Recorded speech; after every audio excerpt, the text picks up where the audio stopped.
Welcome back to Microsoft Excel 2016. Today we're going to be doing Module 3, talks about entering numbers. And so we're going to go ahead and get started. This is a pretty short one. It says in cell B5 of the workbook, so right here is B5 next to airfare, we're going to type 450 and press enter. In B6, we're going to type 1050 and press enter. In cell B7, we're going to type 225 and press enter. And in cell B8, we're going to type 46.50 and press enter. And in cell B9, we're going to type 9.9 and press enter. Now it wants us to click in cell A9.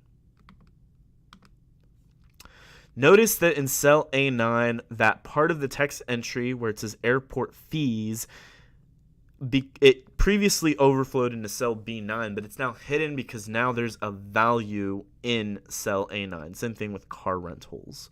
And so as soon as you've entered this information, you can go ahead and click Mark as Answered. Oh, it also wants you to notice that even though this is cut off, that information hasn't been taken away. You can see here in this area, this is an important vocabulary word everyone needs to memorize. It's called formula bar. This right here, the formula bar, you still see the word airport fees. So if this column were to be adjusted, we would see the rest of this. All right, moving on to task 2. We're going to click in cell D8. So I'm going to go ahead and do that.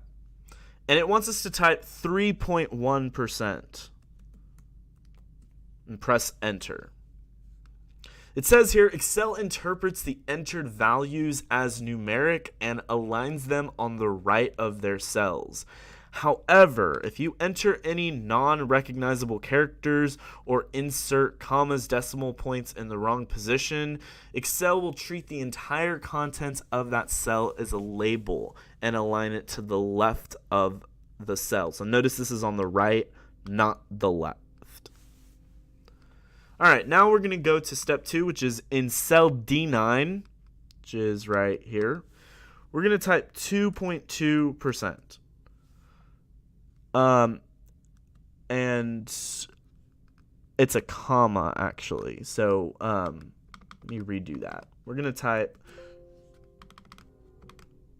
2.2%. Let's say you put a comma instead of a period. So it should look like this picture and how I've done it here. Notice that because there's a comma, Excel has put it to the left instead of the right. It thinks it's a label instead of a number or percentage.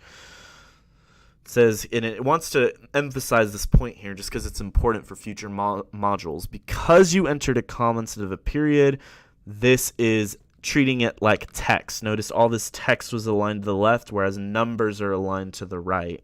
Because there's that comma, it no longer thinks this is a number, but thinks this is a title or a text value as opposed to a number value. All right, moving back to cell D9, we're going to correct this and put what I originally put, which is 2.2%. And notice it puts that 0 there. Once you've done that, you can click Mark as Answered and go ahead and submit your work. And hopefully everyone was able to get a 100%. Thank you so much for watching this, and I'll see you in the next module.